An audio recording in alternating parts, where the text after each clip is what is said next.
شیعه هغه دي چې هغه د اهل بیتو غم کې غمجن وي، خوشحالۍ کې خوشحال وي.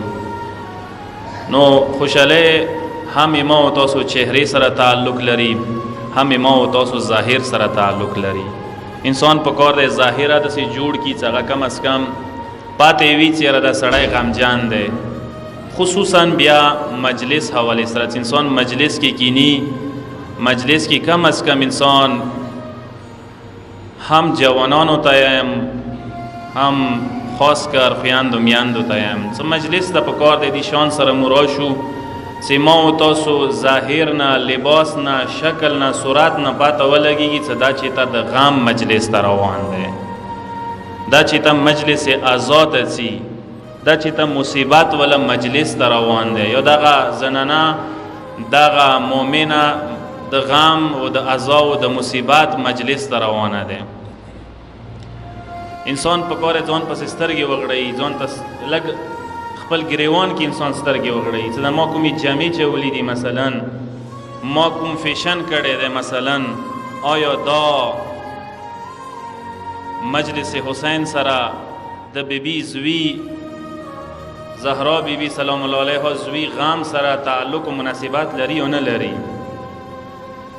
که بیا نه لري په کار د انسان شرم وکي، حیا وکي، ورمن نه حیا وکي، انسان زمانه امام نه انسان حیا وکي. کم از کم ته خو یو انسان نه حیا کوي چې چا خونې کې غم شوی وي، بالاخره هلته فیشن سره نڅي، مثلا میک اپ نه کوي.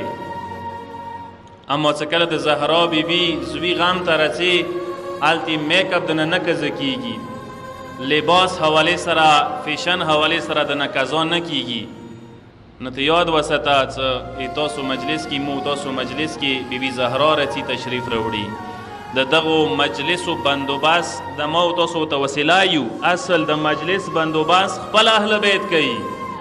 اصل دا مجلسونه چې منعقد کیږي دا د خپل ورمنه د دې بندوبست کوي. یو کس نه مدا حکایت ورېدلو، شاید کتابونه ان شاء الله ناقل بشوي وي چې یو کس و مجلس کې ذاکر و، چای ورته کېږدولې نه وه چیکلې، شپې خوب کې ورمنه ولیدله. پوښتنه یې ونه وکړه چې ذاکره تا ته مجلس کې چای کېږدولې شوې، تا نه وه چیکلې ویلې؟ هغه ورته وویل چې ورمنې ځکه مې نه وه چیکلې چې چای وې ساړې، طبیعت مې نه کېدو ورته. نو ورمنه د ورته یي چې تا ته پته دی چې هغه چای چا پخلی وي، هغه مو خپلو لاسو څه پخلی وي.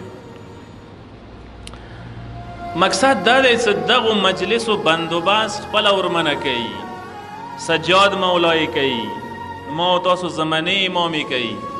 کم از کم که نور چون انسان شرم و حیا نوي، نو کم از کم خپلو امامانو نه خو شرم و حیا وي انسان ته. فیشن ښه دی خو دنیا دپاره یې پرېږدوه، فیشن ښه دی خو ودو دپاره یې پرېږدوه. د غم و وریځو دپاره کم از کم فیشن نه وي. و دا خو دار د علمدار میړني دار دی. دلته پکار دی چې ما او تاسو ډېر عاجزۍ سره، ډېر انکسارۍ سره، ډېر غم سره، ډېرې حیا سره پکار دی چې قدم کېږدو. امید دی چې انشاءالله کوشش وکړو چې ما او تاسو ظاهر و لباس و حالت داسې وي چې ما او تاسو نه بیبي ورمنه کې لمنه لوړه نه شي چې دا د ما د زوی جنان حسین غم ته راغلی دي، که د خپل خوشحالۍ او خپل فیشن او خپل لباس خیالي ته راغلی دي.